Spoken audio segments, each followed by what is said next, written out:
Welcome back to my channel. আশা করি আপনারা সবাই ভালো আছেন।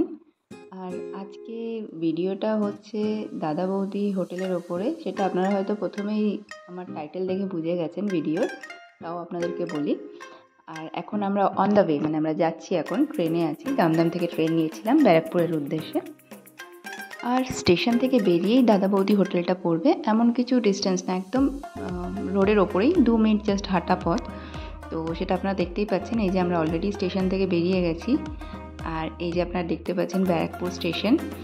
জাস্ট স্টেশন থেকে বেরিয়ে রোডটা ক্রস করে, আর টাইমটা দেখবেন না, ওটা ফেরার টাইমে আমি রেকর্ড করেছিলাম, ওটা আগেই দিয়ে দিয়েছি।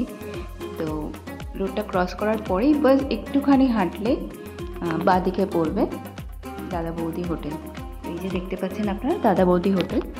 আর এটা আগে তো আমি অনেক আগেই গেছিলাম, 10-12 বছর আগে। তখন দেখতে এক ছিল, আর এখন পুরো লুকটাই চেঞ্জ হয়ে গেছে। তো প্রথমেই দেখতে পাচ্ছি লাইন, আর এই লাইনটা দেখে ভাবলাম হয়তো আমাদেরকে লাইনে ওয়েট করতে লাগবে ভেতরে যাওয়ার জন্য। তারপরে না জানতে পারলাম এটা টেক অ্যাওয়ের লাইন। তো ঢোকার টাইমে পাশে যখন হাঁড়িতে বিরিয়ানিটা কাটা হচ্ছিল, তখন একটু ক্লিপ নিলাম একটা।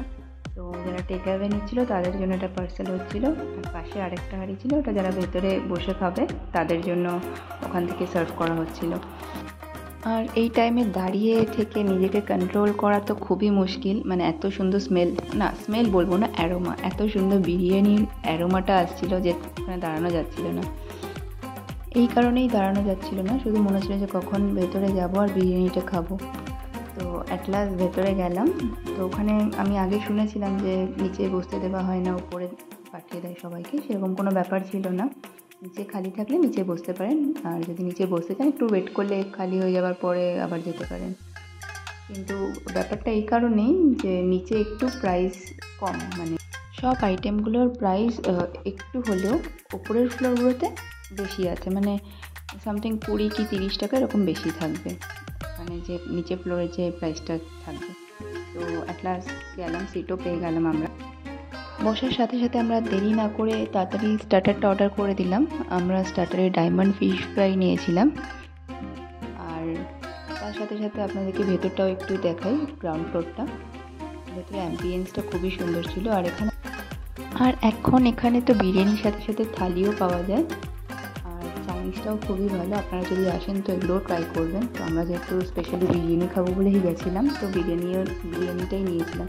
তো আমাদের ফিশ ফ্রাই চলে এলো, ডায়মন্ড ফিশ ফ্রাই, যেটা বলে ওরা পিওর ভেটকি। আর সত্যি ফিশটা খুবই ফ্রেশ ছিল। তারপরে মানে ওটা শেষ হতে না হতেই চলে এলো, কেন যেহেতু আজকে সানডে ছিল, প্রচণ্ড লাশ। তো আমাদের ফিশ ফ্রাই শেষ হতে না হতে যে ওদের স্পেশাল যে চাটনি আর স্যালাড থাকে বিরিয়ানির সাথে সার্ভ করে, ওটা চলে এলো। আর আমরা 2টো বিরিয়ানি নিয়েছিলাম, একটা মাটন, একটা চিকেন। আর জলের বোতল কিন্তু এখান থেকে কমপ্লিমেন্টারি দেওয়া হয় বিরিয়ানির সাথে। আমরা যেহেতু 2টো বিরিয়ানি অর্ডার করেছিলাম, তো 2টো জলের বোতল দিয়েছিল।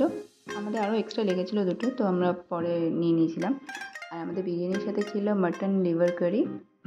আর মাটন লিভার কারির টেস্টটা কেমন ছিল সেটা আমি আপনাদের সাথে শেয়ার করতে পারবো না, কারণ আমি মাটন খাই না।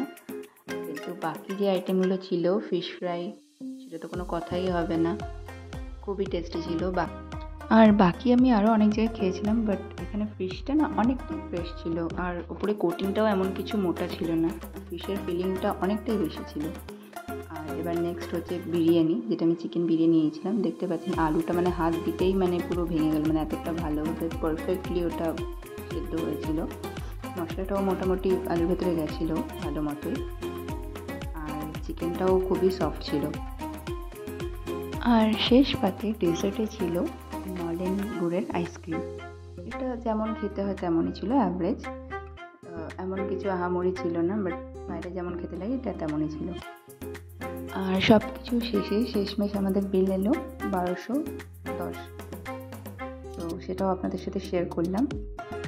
আর ভবিষ্যতে যদি আমরা আবার নেক্সট টাইম যাই, তো আমরা থালিটা ট্রাই করব, তখনও আপনাদের সাথে শেয়ার করব থালিটা কেমন ছিল। শুনেছি এখানে থালি আর চাইনিজও খুব ভালো। আপনাদের সাথে এখানকার মেনু কার্ডটাও শেয়ার করলাম, মানে যেটা আমরা নিচে বসেছিলাম গ্রাউন্ড ফ্লোরে মেনু কার্ড। গ্রাউন্ড ফ্লোরে প্রাইসটা তো একটু আলাদাই আছে ওপরের থেকে। সব কিছু আইটেমে 20 কি 30 টাকা ডিফারেন্ট হবে, মানে ওপরে বসলে বেশি হবে, নিচে একটু কম।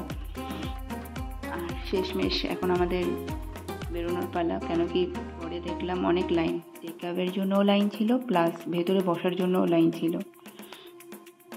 আর আপনাদের যদি আজকের এই ভিডিওটা ভালো লেগে থাকে বা ব্লগটা ভালো লেগে থাকে তাহলে লাইক, কমেন্ট, শেয়ার আর সাবস্ক্রাইব করতে ভুলবেন না।